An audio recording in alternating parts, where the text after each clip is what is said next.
സുനിൽ വ്ലോഗ്സിൻ്റെ മറ്റൊരു വീഡിയോയിലേക്ക് എല്ലാവർക്കും സ്വാഗതം. ഞാൻ സുനിൽ, പത്തനംതിട്ട. വീഡിയോ ആദ്യമായി കാണുന്നവർ സബ്സ്ക്രൈബ് ചെയ്യാൻ മറക്കാതെ ഇരിക്കുക, ബെൽ ബട്ടൺ പ്രസ് ചെയ്യുക, അതുപോലെ ലൈക്ക്, ഷെയർ, കമൻറ്റ് ചെയ്യുക. ഇന്ന് നമ്മൾ നമ്മുടെ വ്ലോഗിലൂടെ ചർച്ച ചെയ്യുന്നത് കന്യാകുമാരി വിവേകാനന്ദ പാറയിൽ പ്രത്യക്ഷപ്പെട്ട കുരിശും അത് പിഴുതു മാറ്റിയതുമായ സാഹസിക ചരിത്രത്തെ പറ്റിയാണ്. പ്രധാനമന്ത്രി ശ്രീ നരേന്ദ്രഭായി മോദി ധ്യാനമിരിക്കുന്ന വിവേകാനന്ദ പാറ തമിഴ്നാട് സംസ്ഥാനത്താണെങ്കിലും കേരളവുമായി വളരെ വൈകാരികമായ ബന്ധമാണ് ഉള്ളത്.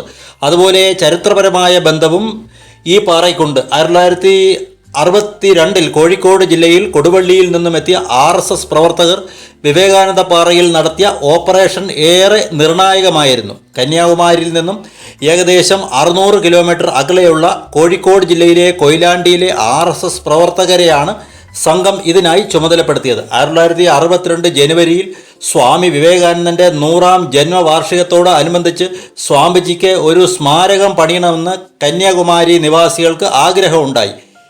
ഇത് വിവേകാനന്ദ സ്വാമിക്ക് ഒരു സമർപ്പണവും ആദരവുമാവുമെന്ന് അവർ തീരുമാനിച്ചു. പാറയിൽ സ്മാരകം നിർമ്മിക്കുക വഴി പാറയിലേക്ക് സന്ദർശനം സുഗമമാകും എന്നും അവർ തീരുമാനിച്ചു. ഇതിനായി കന്യാകുമാരി നിവാസികൾ കന്യാകുമാരി കമ്മിറ്റിക്ക് രൂപം നൽകി. അന്നത്തെ മദ്രാസിലെ ശ്രീരാമകൃഷ്ണ ആശ്രമത്തിൽ നിന്നും ഇതേ അഭിപ്രായമായിരുന്നു. ഇരു സംഘടനകളും ഇതിനായി ഒന്നിച്ച് പ്രവർത്തിക്കുവാൻ തീരുമാനിച്ചു. എന്നാൽ കന്യാകുമാരിയിലെ മുക്കുവരായ നാട്ടുകാർ അവിടുത്തെ പള്ളികളുടെ നേതൃത്വത്തിൽ ഒരു നിർദ്ദേശം വെച്ചു. കന്യാകുമാരി തങ്ങളുടെ നാടാണ് എന്നും വിവേകാനന്ദ സ്മാരകം പണിയുമ്പോൾ പാറയിൽ ഒരു കുരിശ് വെക്കണം എന്നുമായിരുന്നു അത് അവരുടെ നിർദ്ദേശം. അത് കരയിൽ നിന്ന് നോക്കുമ്പോൾ കാണാൻ കഴിയുന്ന വിധം വലിപ്പവുമുള്ളതായിരിക്കണമെന്നും അവർ നിർദ്ദേശം വെച്ചു. കരയിൽ നിന്നും ഏകദേശം 500 മീറ്റർ, അതായത് 1/2 കിലോമീറ്റർ ദൂരമുണ്ട് വിവേകാനന്ദ പാറയിലേക്ക്. ആദ്യമായിട്ടാണ് ക്രിസ്ത്യാനികൾ ഈ ഒരു ആവശ്യം മുന്നോട്ട് വെക്കുന്നത്. പാറയിൽ അവകാശവാദം ഉന്നയിച്ചില്ലെങ്കിലും പാറയിൽ കുരിശ് വേണം എന്ന വാദത്തിൽ പള്ളിയും നാട്ടുകാരും ഒന്നിച്ചു നിന്നു. ഇതോടെ പ്രശ്നം വഷളായി. ഹിന്ദുക്കളുടെ ഇടയിൽ ഇതിനെതിരെ വലിയ എതിർപ്പുണ്ടായി. അന്ന് രാജ്യത്തെ പലയിടത്തുമുള്ള സന്യാസിമാർ മറ്റൊരു നിർദ്ദേശം മുന്നോട്ട് വെച്ചു. കുരിശു തീരത്ത് സ്ഥാപിക്കുക, വിവേകാനന്ദ പാറയിൽ വിവേകാനന്ദ സ്മാരകം മാത്രം മതി എന്നായിരുന്നു ആ നിർദ്ദേശം. എന്നാൽ എതിർപ്പിനെ അവഗണിച്ച് കരയിൽ നിന്നും കാണാവുന്ന വിധത്തിൽ പാറയിൽ അവർ കുരിശു സ്ഥാപിച്ചു. അന്നത്തെ പ്രദേശത്തെ ഹൈന്ദവരുടെ ഇടയിൽ ഇതിനെതിരെ പ്രതിഷേധം വ്യാപിച്ചു. കുരിശു സ്ഥാപിച്ചതിനെ ചോദ്യം ചെയ്ത് ഹൈന്ദവർ കോടതിയെ സമീപിച്ചു. കുരിശ് നാട്ടിയത് കയ്യേറ്റമാണെന്നും പാറ വിവേകാനന്ദ പാറയാണെന്നും മദ്രാസ് സർക്കാരിൻ്റെ ജുഡീഷ്യൽ കമ്മിറ്റി വിധി വന്നു. എന്നിട്ടും കുരിശ് മാറ്റാൻ സ്ഥാപിച്ചവർ തയ്യാറായില്ല. അതുപോലെ കുരിശ് എടുത്തു മാറ്റാൻ പോലീസും സർക്കാരും അതുപോലെ ക്രിസ്ത്യൻ സംഘടനകളും തയ്യാറായില്ല. ഒടുവിൽ കന്യാകുമാരിയിൽ നിന്നും ഏതാണ്ട് 600 കിലോമീറ്റർ അകലെയുള്ള കൊയിലാണ്ടിക്കാരുടെ ഓപ്പറേഷൻ വേണ്ടിവന്നു കുരിശ് എടുത്തു മാറ്റാൻ. കൊയിലാണ്ടിയിൽ നിന്നും തിരഞ്ഞെടുത്ത RSS പ്രവർത്തകർ രാത്രിയിൽ കന്യാകുമാരിയിലെത്തുകയും അവർ നീന്തി വിവേകാനന്ദ പാറയിലെത്തി പാറയിൽ നിന്നും ക്രിസ്ത്യാനികൾ സ്ഥാപിച്ച കുരിശ് നീക്കം ചെയ്യുകയും ചെയ്തു. തുടർന്ന് പ്രദേശത്തെ സാമുദായിക അസ്വസ്ഥതകളും സംഘർഷങ്ങളും ഉടലെടുത്തു. ഇതോടെ വിവേകാനന്ദ പാറ ഒരു നിരോധിത മേഖലയായി സർക്കാർ പ്രഖ്യാപിച്ചു. പോലീസ് കാവലും ഏർപ്പെടുത്തി. പാറ കാണാൻ വരുന്ന സന്ദർശകർക്കും വിലക്ക് ഏർപ്പെടുത്തി. പാറ കന്യക മേരി പാറയാണെന്ന് അവകാശവാദവുമായി കത്തോലിക്കർ പ്രക്ഷോഭത്തിന് ഇറങ്ങിയത് സ്ഥിതി കൂടുതൽ വഷളാക്കി.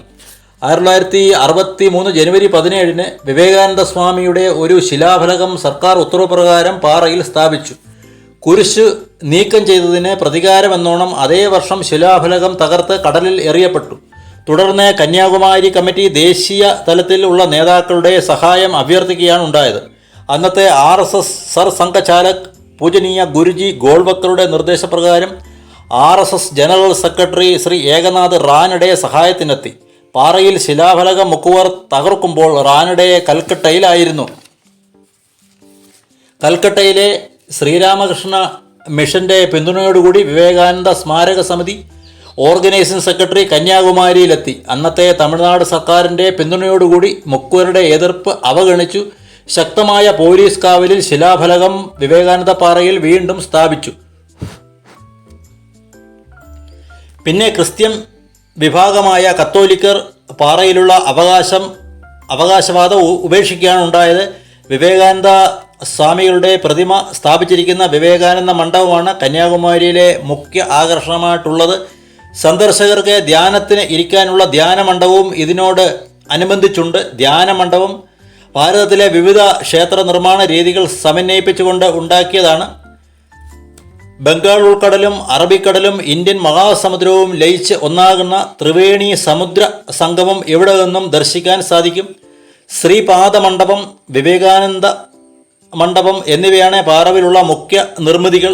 കടലിൽ പ്രധാന പാറയ്ക്ക് അടുത്തുള്ള മറ്റൊരു പാറയിൽ തമിഴ് കവി തിരുവള്ളവരുടെ ഉയരത്തിലുള്ള പ്രതിമയുണ്ട്.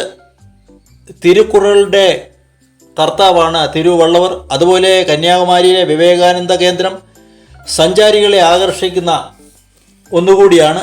വിവേകാനന്ദ പാറയിലെ കെട്ടിടങ്ങൾ നിർമ്മിച്ച വിവരണവും ഏകനാട് റാണയുടെയും സ്മാരകമായ ഒരു കാഴ്ച ബംഗ്ലാവും ഈ കേന്ദ്രത്തിലുണ്ട്. ഇന്ത്യയുടെ തെക്കേ അറ്റത്തുള്ള വിവേകാനന്ദ പാറയിൽ നിന്നുകൊണ്ട് ഉദയവും അസ്തമയവും ദർശിക്കാൻ സാധിക്കും. ഉദയവും അസ്തമയവും ദർശിക്കുന്നത് വലിയൊരു അനുഭൂതിയാണ്. ഈ കാഴ്ച കാണാൻ അനവധി സന്ദർശകരാണ് എല്ലാ ദിവസവും രാജ്യത്തിൻ്റെ വിവിധ ഭാഗങ്ങളിൽ നിന്നും കന്യാകുമാരിയിൽ എത്തുന്നത്. കരയിൽ നിന്നും 500 മീറ്റർ അകലെയുള്ള വിവേകാനന്ദ പാറയിൽ സ്വാമി വിവേകാനന്ദൻ 1898 ഡിസംബർ 23, 24, 25 തീയതികളിലാണ് ധ്യാനം വരുന്നത്. ഡിസംബർ 31 അദ്ദേഹം ലോക മത സമ്മേളനത്തിൽ പങ്കെടുക്കാനായി അമേരിക്കയിലെ ചിക്കാഗോയിലേക്ക് പുറപ്പെടുകയും ചെയ്തു. അന്ന് വിവേകാനന്ദ സ്വാമികൾ ഇവിടെ വരുമ്പോൾ അവിടുത്തെ തദ്ദേശീയരായ മുക്കുവർ തോണിയുടെ സഹായം വാഗ്ദാനം ചെയ്തെങ്കിലും അദ്ദേഹം അത് നിരസിച്ചു. കരയിൽ നിന്ന് നീന്തി സ്വാമികൾ പാറയിലെത്തുകയും നനഞ്ഞ വസ്ത്രങ്ങളുമായി 3 ദിവസം ജലപാനമില്ലാതെ അദ്ദേഹം തപസ് ചെയ്യുകയും ചെയ്തു. അതിനുശേഷം തിരികെ നീന്തി കരയിലെത്തുകയും ചെയ്തു. തൻ്റെ മനസ്സിൻ്റെ ശക്തിയും ആത്മവിശ്വാസവും കൊണ്ട് ക്ഷീണത്തെ മാറ്റി നിർത്താൻ ധ്യാനം മൂലം അദ്ദേഹത്തിന് കഴിഞ്ഞു. ആഹാരവും ക്ഷീണവും ശരീരം ഉണ്ടാക്കുന്ന ആവശ്യപ്പെടൽ ആണെന്നും അത് അതിജീവിക്കാൻ ധ്യാനത്തിന് കഴിയുമെന്നും സ്വാമി പറഞ്ഞു എന്ന് പറയപ്പെടുന്നു. വിവേകാനന്ദ സ്മാരക സമിതിയാണ് വിവേകാനന്ദ